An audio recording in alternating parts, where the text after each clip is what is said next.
اعوذ باللہ من الشیطان الرجیم بسم اللہ الرحمن الرحیم رب اشرح لی صدری ویسر لی امری واحلل عقدۃ من لسانی یفقہوا قولی۔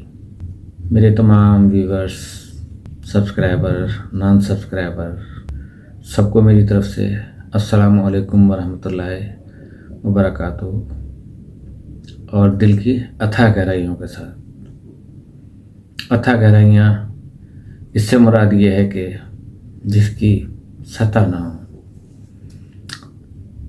دل کی گہرائی کا بھی اندازہ آج تک کسی نے نہیں لگایا۔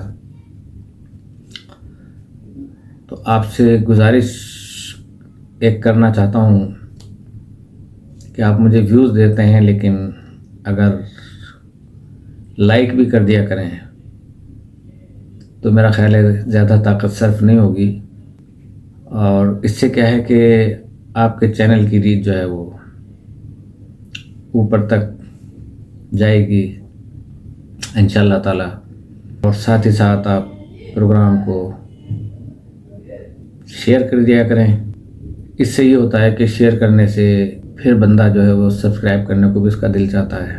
بہرحال it is up to you, آپ کا اپنا چینل ہے، چاہیں تو آپ اسے بہت جلدی اپ کر سکتے ہیں، ورنہ جہاں ہے وہاں ہے۔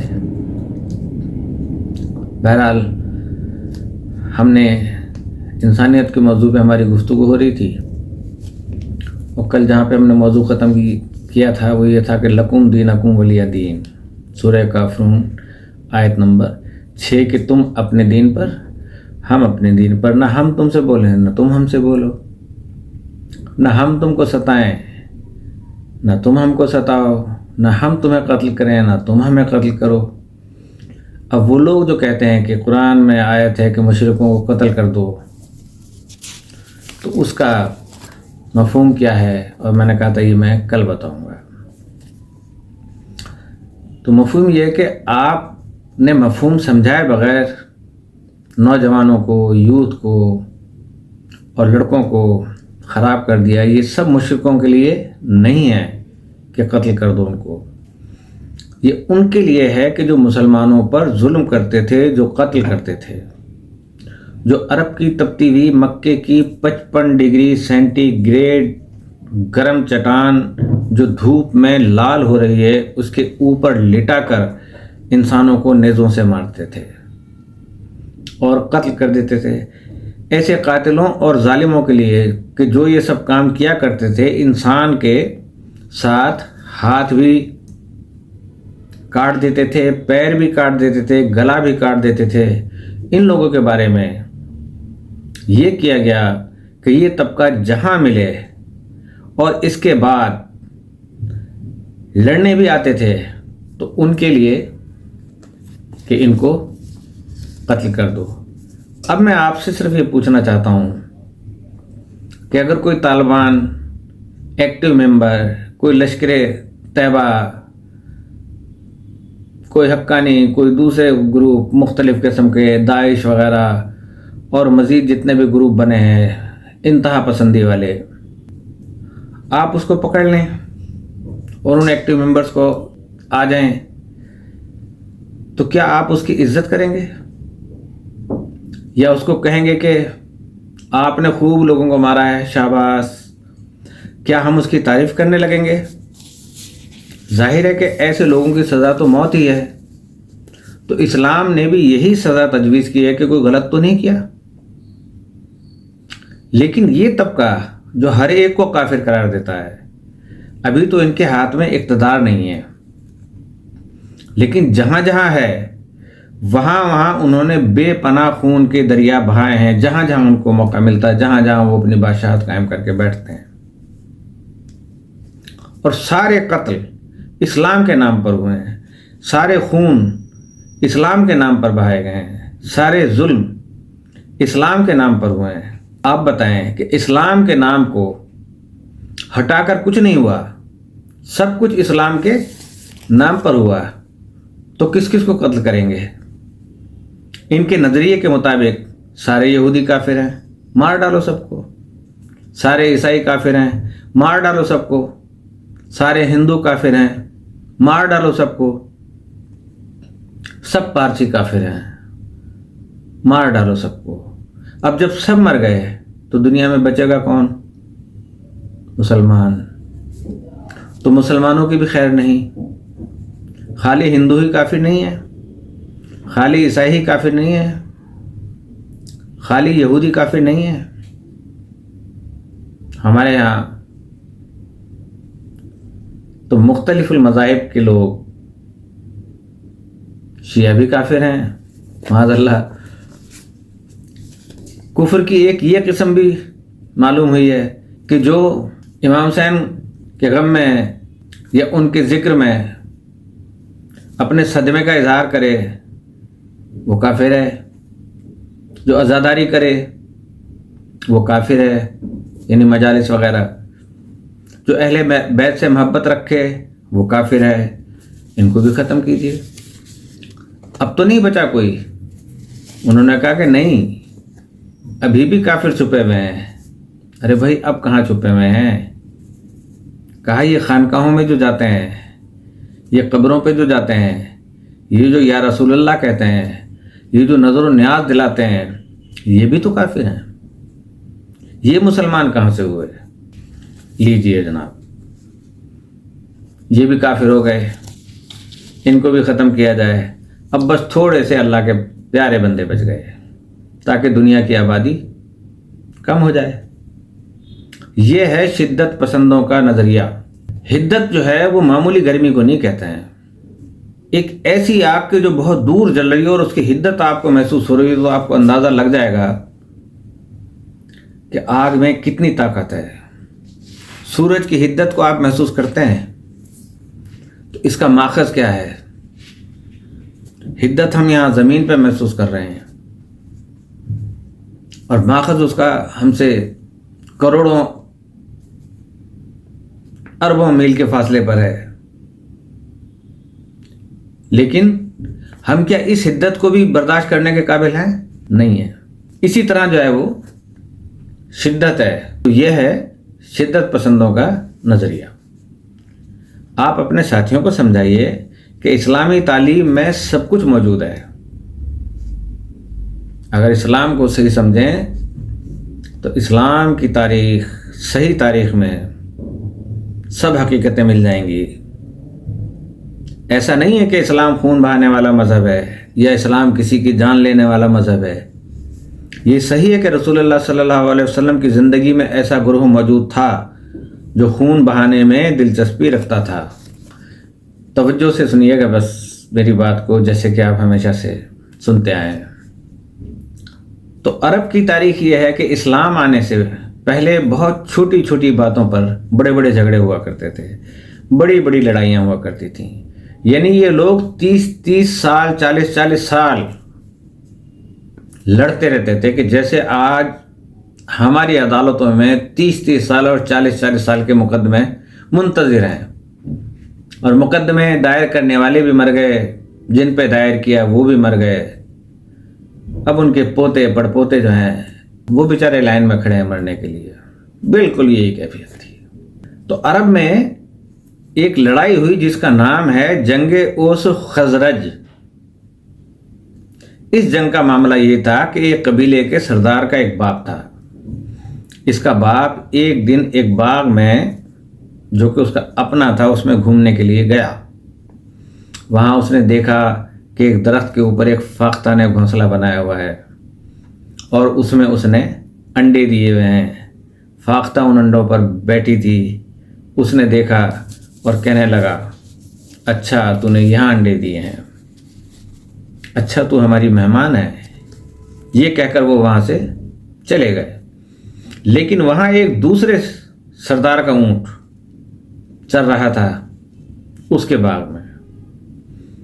اس اونٹ نے درخت کو جو منہ مارا تو اس فاختہ کا گھونسلہ نیچے گر گیا اور اونٹ کے پاؤں کے نیچے آ کر وہ انڈے ٹوٹ گئے۔ اب چونکہ پہلے سردار نے اس فاختہ کو مہمان کیا تھا کہ جن کا باغ تھا، لہٰذا یہ دوسرے دن اس کی خیریت دریافت کرنے کے لیے وہاں گئے۔ دیکھا تو گھونسلہ گرا پڑا ہوا ہے، انڈے ٹوٹے ہوئے ہیں۔ یہ دیکھ کر وہ سردار غصے میں آگ بگولا ہو گیا، کہنے لگا یہ کس نے حرکت کی ہے ہمارے مہمان کے ساتھ؟ تو تحقیق سے پتہ چلا کہ فلاں قبیلے کا اونٹ آیا تھا، اس نے منہ مارا تو یہ سارا کچھ ہو گیا۔ اس نے نتیجے میں اس قبیلے کے سردار کے بیٹے کو مار دیا، انہوں نے ان کے لڑکے کو مار دیا۔ اب دونوں طرف سے جنگ شروع ہو گئی۔ اس چھوٹی سی بات پر دونوں قبیلے 40 برس لڑے، لیکن اس میں ایک اور عدالتوں میں ایک فرق ہے کہ یہ 40 سال تک لڑتے رہے تھے، کنٹینیوٹی رہی تھی، پروسیس میں تھا، لڑائی پروگریس میں تھی۔ لیکن ہماری عدالتوں میں ایکٹیو نہیں ہوتی چیز، ان پروسیس بھی نہیں ہوتی، کوئی پروگریس نہیں ہوتی، فل سٹاپ لگا کے رکھا ہوا ہے الگ۔ یہ فرق ہے۔ دشمنی اچھی ہے پھر وہ کہ اگر وہ کیس بالکل جام ہوا ایک جگہ رکھا ہوا ہے، پروسیس میں نہیں ہے، جج پہ جج تبدیل ہو رہے ہیں، پھر نئے آ رہے ہیں، پھر نئے سرے سے اس کی تحقیقات شروع ہو، کتنا پاکستان کا پیسہ ضائع ہوتا ہے، کتنا زیادہ خرچہ پاکستان کا ہوتا ہے۔ کیا یہ احساس ہے ہمیں؟ کیا یہ کرپشن کی ایک سفید ترین ثبوت نہیں ہے کہ جو نظر آ رہا ہے پبلک کو، لیکن پوری قوم کو نچا رکھا ہے؟ بہت افسوس ہوتا ہے کہ وہ جہالت اچھی تھی کہ جو آپس میں بھائی چارہ تو انہوں نے رکھا ہوا تھا، اور میں جہالت خدا نہ خواستہ اس چیز کو نہیں کہہ رہا ہوں کہ وہ اسلام سے نابلد تھے، نماز سے نابلد تھے، روزے سے نابلد تھے، آپس میں بھائی چارگی رکھتے تھے، لیکن بہت زیادہ نہیں پڑھے تھے۔ لیکن یہاں پڑھنے کے بعد انہوں نے ساری نیگیٹیونیس اس میں سے نکالی، اور باہر کی دنیا نے اس میں سے پازیٹیوٹی نکالی، کہ جس کی وجہ سے آج وہ ہم سے بہت آگے ہیں۔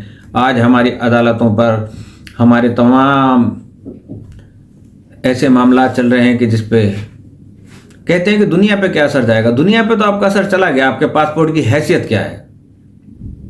جو کوئی اس پاسپورٹ کو ابھارنا چاہتا ہے آپ اسے گرانا چاہتے ہیں۔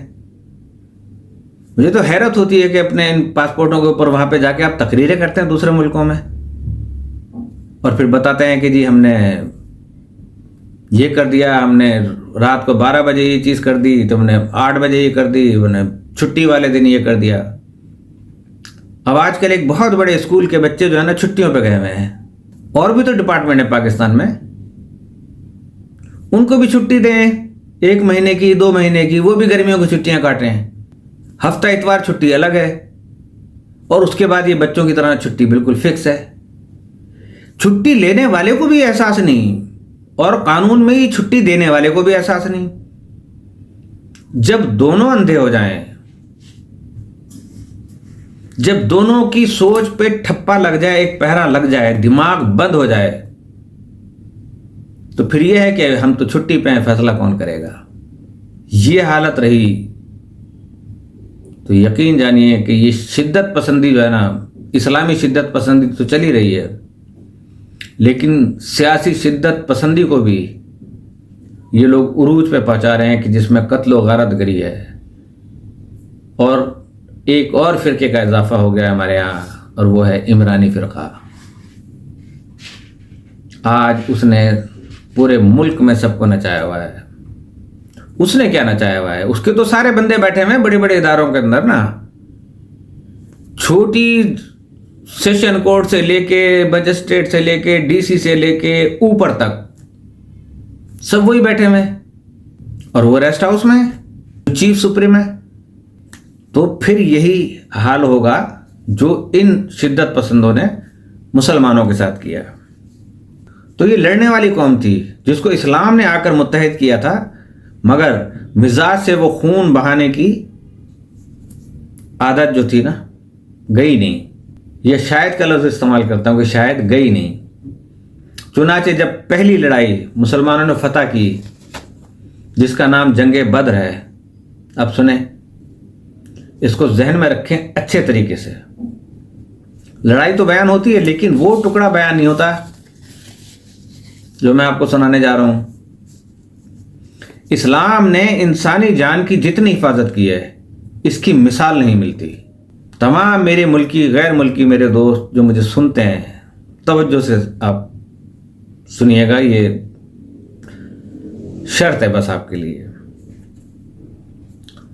تو اس کی مثال نہیں ملتی. میرا اس وقت موضوع گفتگو جو ان تنظیموں کی وجہ سے بیجا اسلام بدنام ہو رہا ہے. تو جب جنگ بدر میں مسلمانوں نے فتح حاصل کر لی تو کچھ لوگ ان میں سے گرفتار ہوئے. تاریخ لکھتی ہے کہ 70 آدمی گرفتار ہوئے. یہ وہ لوگ تھے جنہوں نے نبی کریم صلی اللہ علیہ وسلم کو پتھر مارے تھے، جنہوں نے رسول اللہ صلی اللہ علیہ وسلم کے راستے میں کانٹے بچھائے تھے، وہ لوگ جنہوں نے رسول اللہ صلی اللہ علیہ وسلم کو ایذائیں دی تھیں، وہ لوگ جنہوں نے ہر طریقے سے مسلمانوں کو ستایا تھا، مارا تھا، پریشان کیا تھا. اور انہی کی وجہ سے حضور اکرم صلی اللہ علیہ وسلم نے اپنا وطن چھوڑا تھا. جنہوں نے وحی کا مذاق اڑایا تھا وہ 70 قیدی گرفتار ہوئے تھے. اور جب گرفتار ہو کر آئے تو کچھ حضرات نے یہ مشورہ دیا کہ ان کی گردنیں اڑا دی جائیں. یہ کافر ہیں، یہ دشمنان اسلام ہیں، انہوں نے تکلیفیں دی ہیں، انہوں نے آپ کو جھٹلایا ہے. آج یہ ہمارے قابو میں آئے ہیں تو ان کو زندہ رہنے کا حق نہیں ہے، ان کی گردنیں اڑا دی جائیں. لیکن رسول اللہ نے اس فیصلے کو ماننے سے انکار کیا. اب اس انکار کو میں سنت کہوں یا نہ کہوں کہ یہ سنت رسول ہے؟ کون سی سنت چھوڑی رسول اکرم صلی اللہ علیہ وسلم نے آپ کے لیے کہ میں نے منع کر دیا کہ ان کی گردنیں نہیں اڑاؤں گا؟ آپ نے کیا کرنا ہے پھر؟ جو نبی کو مانتا ہے، جس کو بہت ہی سنت سے پیار ہے، جس کو بہت ہی کتاب سے پیار ہے، جس کو بہت ہی اہل بیت سے پیار ہے، وہ مجھے صرف یہ بتائیں کہ یہ کس کی سنت ہے کہ ہمارے لیے کتاب کافی ہے، نبی کی سنت کافی ہے. تو کون سی سنت ہے وہ بتا دیں. جو میں آپ کو سنت بتانے جا رہا ہوں آپ یہ بتا دیں کہ یہ سنت ہے رسول کی یا نہیں ہے. کہ انہوں نے کہا میں گردنیں نہیں اڑاؤں گا. ان کی جو بدر کے اندر جو رسول اکرم صلی اللہ علیہ وسلم کے ساتھ جنہوں نے جنگ کی، آپ نے پہلے ان کو دونوں حصوں میں تقسیم کیا. ارشاد فرمایا کہ جو لوگ اتنی رقم دے سکتے ہیں کہ وہ فدیے کے طور پر دے دیں، وہ اپنے گھر واپس چلے جائیں. مسلمانوں کو اس وقت جو حالات درپیش تھے اور جو مالی حالت تھی وہ بہت خراب تھی اور ان کو پیسے کی ضرورت تھی. لیکن آج پیسے دے کر مسلمانوں کو قتل کروایا جا رہا ہے. ان کے پاس پیسوں کی کمی نہیں ہے. اگر اس طریقے سے کچھ پیسہ مل رہا ہے تو اس کو لے لیا جائے، اور جن کے پاس پیسے نہیں ہیں وہ نہیں دے سکتے ان کو بھی 2 حصوں میں بانٹا. کہا ان میں سے جو پڑھے لکھے ہیں وہ سال بھر تک مسلمانوں کے بچوں کو پڑھائیں. علم دوستی سنت کتنا چل رہے ہیں آپ؟ علم دوستی پہ اگر کہہ دیتے ہیں کہ انا مدینۃ العلم و علی بابھا تو آپ چڑھ جاتے ہیں. اور یہاں حضور کہہ رہے ہیں کہ ان کو پڑھاؤ، جو قیدی آئے ہیں، جو پڑھے لکھے ہیں. اور آج بھی جیلوں کے اندر، دنیا کی جیلوں میں اور پاکستان میں بھی بالخصوص جو پڑھے لکھے لوگ ہیں ان کی ڈیوٹی یہ لگائی جاتی ہے سزا کے طور پہ کہ آپ ان قیدیوں کو پڑھائیں جو پڑھے لکھے نہیں ہیں. آپ کون سے علم دوست ہیں؟ قرآن بھی آپ کے پاس ہے، سنت بھی آپ کے پاس ہے، اس کے باوجود کس سنت کو مان رہے ہیں؟ آپ کہہ نہیں سکتے قسم کھا کر کہ ہم جو ہے وہ رسول کی یہی سنت ہے کہ جس پہ ہم چل رہے ہیں. تو وہ مسلمان بچوں کو پڑھائیں، اور جو پڑھے لکھے بھی نہیں ہیں اور پیسہ بھی نہیں دے سکتے وہ سال بھر تک مسلمانوں کی خدمت کریں. 1 سال جب پورا ہو جائے تو وہ لوگ بھی اپنے اپنے گھر چلے جائیں، مارا کوئی نہیں جائے گا، اور جو لوگ پڑھائیں گے یا خدمت کریں گے ان کے کھانے پینے کی ذمہ داری ان پر ہوگی جو ان کو رکھیں گے۔ اس طریقے سے کہہ کر رسول اللہ نے ان 70 آدمیوں کی جان بچائی۔ آج کوئی رسول کے ماننے والا ہے کہ جو کسی کی جان بچائے؟ یہ کون سی سنت پر آپ عمل کر رہے ہیں؟ یہ سنت آپ کو نظر نہیں آئی کہ رسول اکرم صلی اللہ علیہ وسلم نے کیا سنت آپ کے سامنے پیش کی خود، اور کیسے ان کی جان بچائی؟ اور آپ کیا کر رہے ہیں؟ آپ فٹ بال بنا رہے ہیں، گردنیں کاٹ کاٹ کر، ذبح کر کر کر ان کے ہاتھ کاٹ رہے ہیں، ان کے پیر کاٹ رہے ہیں، ان کی آنکھیں نکال رہے ہیں۔ پھر جیسی نماز کا وقت ہوتا ہے، اللہ اکبر اللہ اکبر، پھر کہتے ہیں اشہد اللہ الہ الا اللہ، پھر کہتے ہیں اشہد ان محمد رسول اللہ۔ کس کی شہادت دے رہے ہو یار آپ؟ کتنا بڑا لفظ ہے سنت، اور سنت سے پہ ہی بہت ساری جماعتیں بنی ہوئی ہیں۔ وہ سوچیں اور رسول اکرم صلی اللہ علیہ وسلم کی تاریخ پڑھیں، بھول جائیں کہ وہ امام حسین سے کتنی محبت کرتے تھے، حضرت علی سے کتنی محبت کرتے تھے۔ اس سیرت کو تو بھول ہی جائیں، آپ اس سنت کو بھول جائیں۔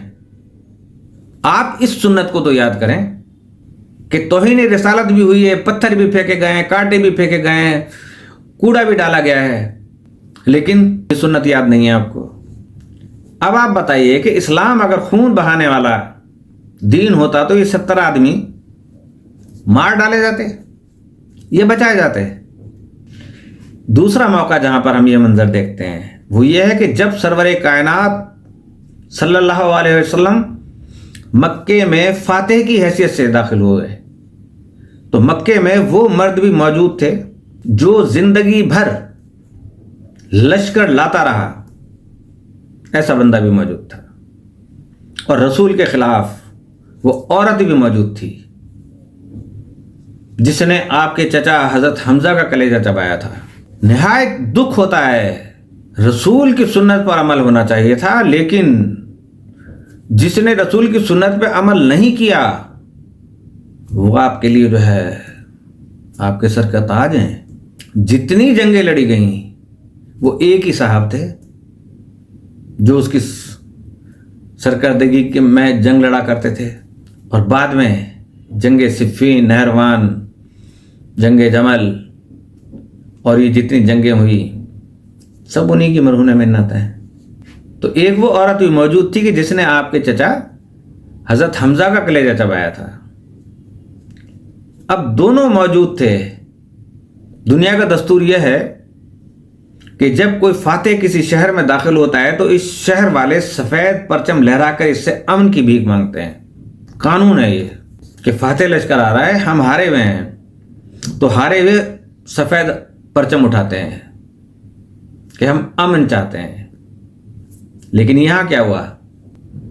اور اس شہر والے سفید پرچم لہرا کر اس سے امن کی بھیک مانگتے ہیں، اور فاتح کی تلوار رکتی نہیں ہے، جو اصول تھا۔ لیکن رسول اپنی سنت بتا رہے تھے،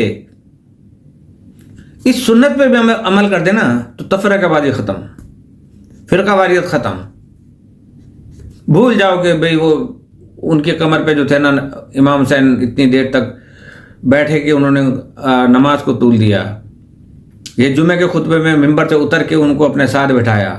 نہ مانو سنت تو مانو، فرقہ واریت خود ہی ختم ہو جائے گی۔ تو فاتح کی تلوار رکتی نہیں ہے، گلے کاٹتی رہتی ہے جب فاتح ہو کر آتی ہے۔ لیکن ہمارا رسول وہ اکیلا فاتح تھا جو مکے میں خود سفید پرچم لے کر داخل ہوا تھا۔ یہ سنت ہے کہ میں امن کا پیغام لے کر آیا ہوں۔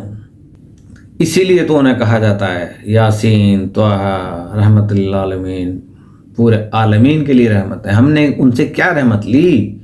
کوئی گلا کاٹنے نہیں آیا، اور حضور اکرم سفید پرچم لیے ہوئے ہیں۔ آپ نے مکے میں داخل ہونے سے پہلے اعلان کر دیا جو اپنے گھر کے اندر بیٹھا رہے گا اس سے کوئی نہیں لڑے گا، جو بغیر اسلحے کے گھر سے نکلے خالی ہاتھ اس سے کوئی نہیں بولے گا۔ جو ابو سفیان کے گھر چلا جائے اس سے کوئی نہیں بولے گا، تو دشمن کی عزت افزائی ہو رہی ہے۔ اسلام گلے کاٹنے کا مذہب نہیں ہے، یہ حضور کی سنت ہے۔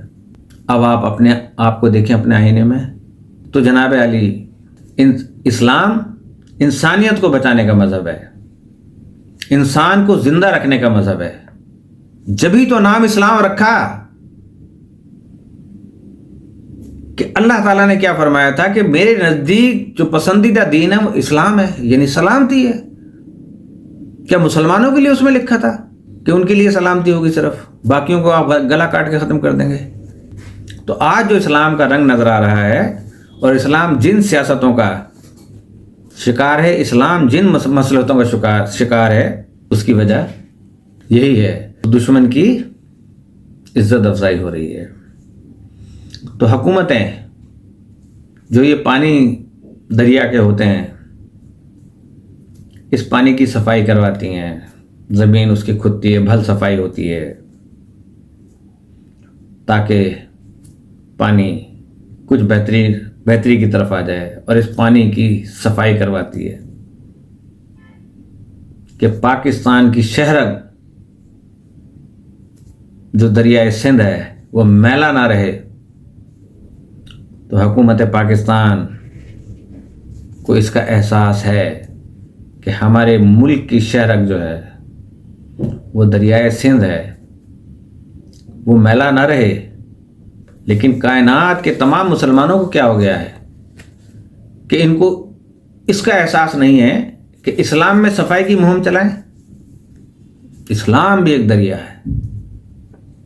اب آئیے ہم آپ سے پوچھتے ہیں کہ بتا تو رہے ہیں یہ سب، مگر آپ نے آج تک کیا کیا؟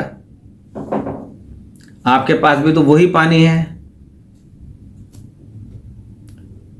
جو پنجاب میں مل رہا ہے،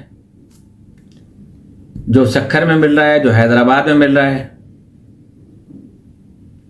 جو جامشوروں سے گزرتا ہوا مل رہا ہے، جو ٹھٹا تک پہنچ رہا ہے۔ تو آپ نے کیا کیا؟ وہی تو پانی ملتا ہے آپ کو۔ تو ہم معذرت سے کہیں گے جناب والا، ہمارے پاس وہ پانی نہیں ہے، اس لیے کہ جہاں سے چشمے پھوٹ رہے ہیں، اگر وہاں سے ایک پائپ لائن لگا دی جائے اور جتنا دور لے جا سکتے ہیں لے جائیے اس پانی کو، وہی پانی ملے گا جو اوریجنل ہے، جو خالص ہے، جو صاف پانی ہے۔ اسی لیے ہم امامت کی عصمت کے قائل ہیں کہ عصمت کی پائپ لائن، یعنی نبی کریم صلی اللہ علیہ وسلم کی عصمت کی پائپ لائن، اس لیے ہم امامت میں عصمت کے قائل ہیں کہ عصمت کی پائپ لائن میں جو اسلام چلے گا، جو نبی کریم صلی اللہ علیہ وسلم کی عصمت میں اور اس کے پائپ میں جو اسلام چلے گا، جتنے برس کے بعد بھی دیکھیے وہی خالص مال ملے گا۔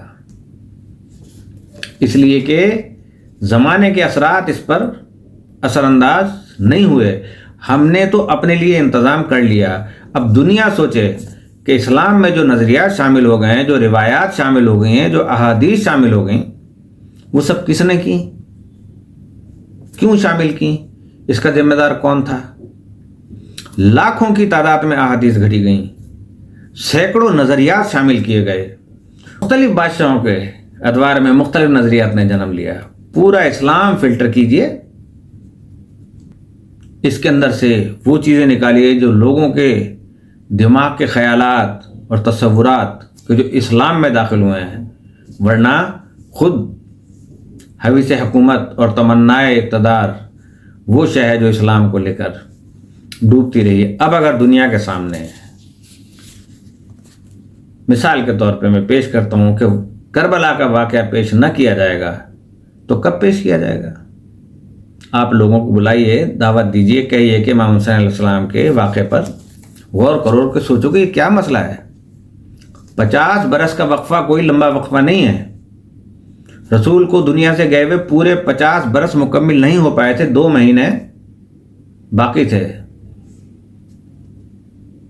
اچھا، ہجری کیلنڈر جو ہے ہمارا، وہ چھوٹا ہوتا ہے انگریزی کیلنڈر سے.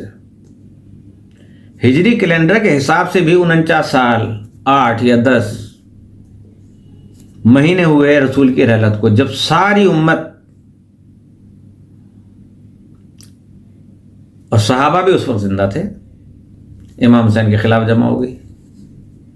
یہ یہودی نہیں تھے، یہ عیسائی نہیں تھے، یہ بت پرست نہیں تھے، یہ تو نعرہ تکبیر بلند کر رہے تھے.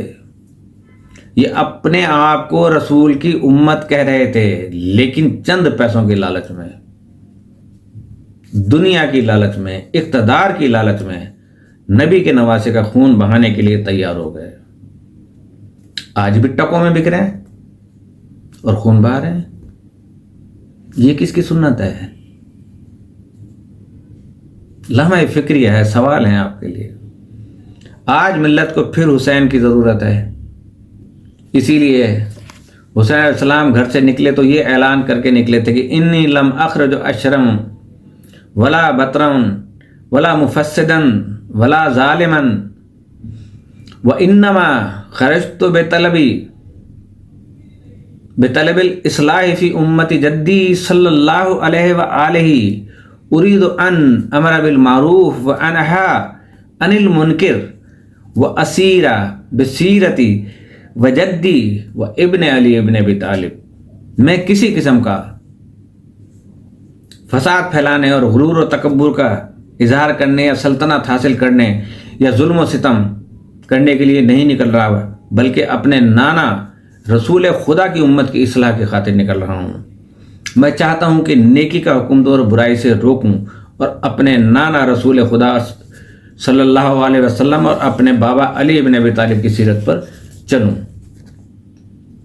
آپ کا یہی مقصد تھا کہ میں حکومت کے لالچ میں نہیں جا رہا ہوں، میں اقتدار کی طلب میں نہیں جا رہا ہوں، میں کسی کو نقصان پہنچانے کی نیت سے نہیں جا رہا ہوں، میں کسی کو فائدے کے لیے نہیں جا رہا ہوں، بلکہ میں اس لیے جا رہا ہوں کہ میری نانا کی امت میں فساد پیدا ہو گیا، میں اس کی اصلاح کی خاطر جا رہا ہوں.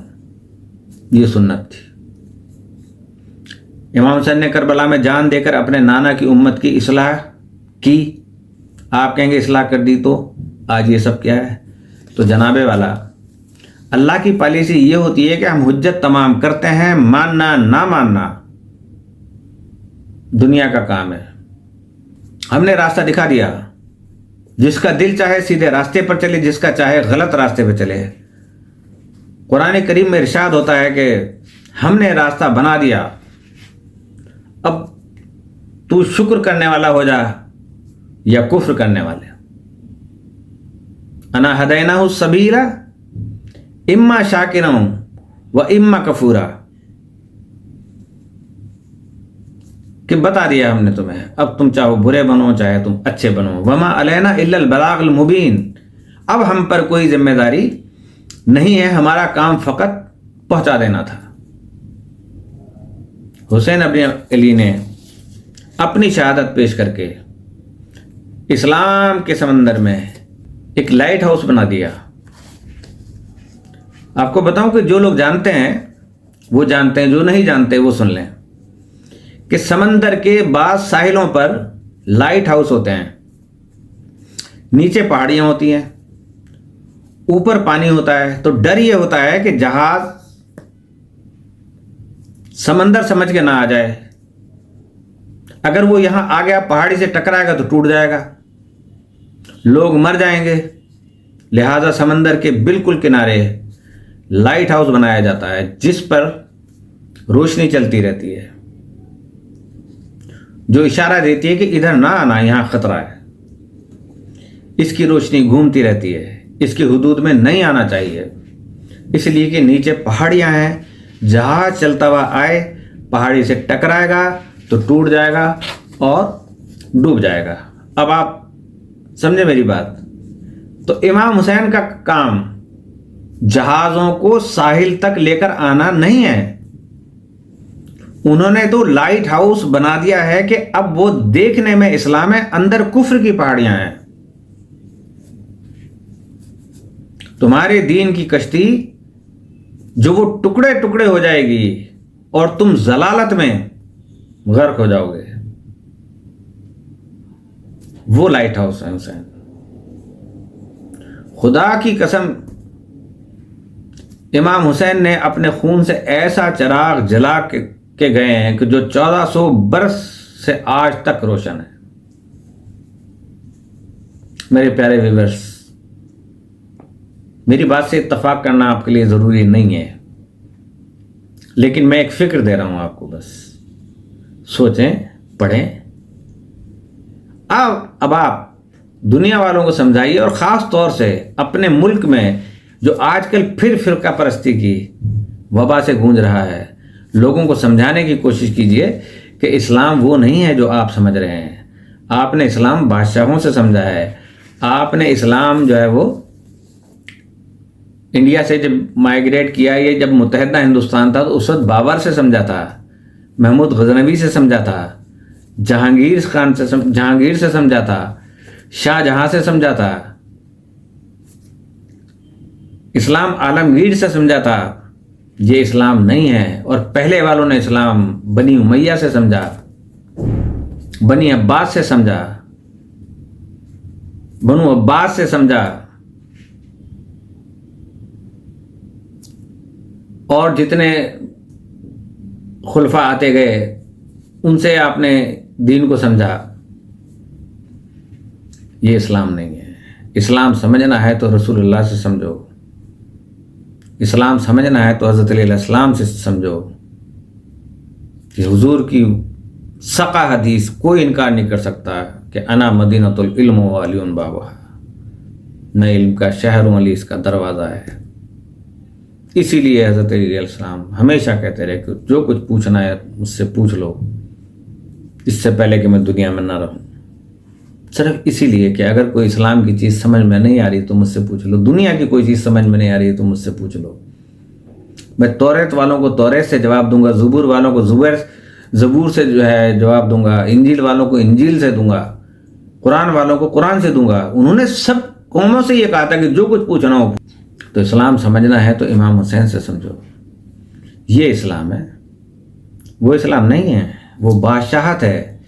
اس میں اسلام جو ہے وہ ایک سیاسی طور پر استعمال ہو رہا ہے، اور وہ اسلام نہیں ہے جس سے دین کا تعلق ہو. مائی ڈیئر ویورز، مسلمان دو طرح کے ہیں، اور یہ دو طرح کے مسلمان صاف صاف کربلا میں آپ کو دکھائی دیں گے. ایک وہ ہیں جو حکومت کے لیے نواسے رسول کا خون بہا رہے ہیں، اور ایک وہ ہیں کہ جو حق و صداقت کو بچانے کے لیے اپنی جان دے رہے ہیں. اور آج دیکھ لیں کہ دنیا میں کہاں پر کون جان دے رہا ہے، اور کون صرف اپنے منہ سے جانا بول کے اپنی بادشاہت کا. ہر انسان بادشاہ ہے اپنی ذات میں. آج 1400 برس سے زیادہ کا عرصہ بیت چکا، ان کی یاد منائی جاتی ہے، اور جنہوں نے حق و صداقت کے لیے اپنی جان دے دی. طویل ہو گیا پروگرام، ذرا آپ کو سننے میں دقت ہوگی، وقفے سے سن لیجیے گا. تو اللہ پاک ہم سب کی جان و مال و عزت و آبرو کی حفاظت فرمائے، اور جہاں جہاں اے میرے مالک تیری مخلوق پریشان حال ہے اور تیری مدد کی طالب ہے، چاہے اس میں ہمارے مسلمان بھائی ہوں یا ہمارے وہ مظلوم غیر مسلم ہوں کہ جو ظلم کا شکار رہے یا ظلم کا شکار ہیں، ان کو اپنی مدد اور فتح و نصرت عطا فرما. اسی کے ساتھ السلام علیکم ورحمۃ اللہ وبرکاتہ.